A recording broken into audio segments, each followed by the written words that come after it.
সূরা কাফিরুন যে ব্যক্তি রাতের বেলা তেলাওয়াত করবে, ঘুমানোর আগে তেলাওয়াত করবে আর কি, আল্লাহ রাব্বুল আলামিন তাকে শিরকের পাপ থেকে হেফাজত করবেন।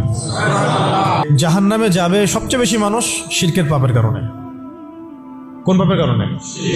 শিরকের পাপের কারণে। এবং শিরকের পাপ এমন পাপ যেই পাপটা আল্লাহ রাব্বুল আলামিন ক্ষমা করেন না, ওই অবস্থায় মারা গেলে ক্ষমা করেন না।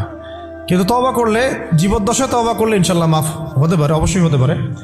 কিন্তু ওই শিরকের পাপ নিয়ে কেউ যদি মারা যায়, আল্লাহ রাব্বুল আলামিন এই পাপটাকে ক্ষমা করবেন না। এটা সূরা নিসার মধ্যে অনেকবার বলা হয়েছে, ইন্নাল্লাহা লা ইয়াগফিরু আন ইউশরাকা বিহি ওয়া ইয়াগফিরু মা দুনা যালিকা লিমান ইয়াশা। নিশ্চয় আল্লাহ রাব্বুল আলামিন শিরকের গুনাহকে মাফ করেন না, কিন্তু অন্য যে কোনো বড় গুনাহ হোক আল্লাহ পাক যাকে ইচ্ছা মাফ করতে পারেন, যাকে ইচ্ছা আল্লাহ মাফ করতে পারেন।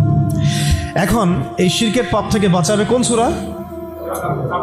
সূরা কাফিরুন। রাতের বেলা তেলাওয়াত করতে হবে অন্তত একবার। রাতের আরো অনেক আমল আছে, এটা তো আপনারা জানেনই। অন্তত পক্ষে এই আমলগুলো করবেন। সূরা ফালাক, নাস, ইখলাস এগুলো পড়বেন। শেষ রাতে মোনাজাত করবেন, 2 রাকাত নফল হলেও পড়ার চেষ্টা করবেন। আল্লাহ পাক সবাইকে তৌফিক দান করেন। আর ঘুমানোর আগে সূরা বাকারার শেষের 2টা আয়াত পড়বেন বা 3টা আয়াত পড়বেন। সারা রাতের ইবাদতের নেকি হয়ে যাবে ইনশাআল্লাহ।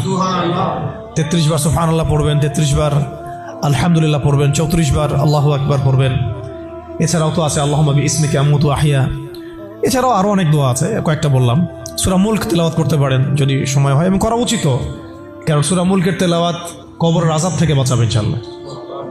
এগুলো আমল করবেন। আমলটা বাড়ানোর চেষ্টা করতে হবে এই কারণে যে যার আমল বেশি তার মধ্যে নূর বেশি, আল্লাহ পাকের মারিফত বেশি, তার মধ্যে দ্বীনের ফিকিরও বেশি থাকবে, এবং তার দোয়াও বেশি কবুল হবে ইনশাআল্লাহ।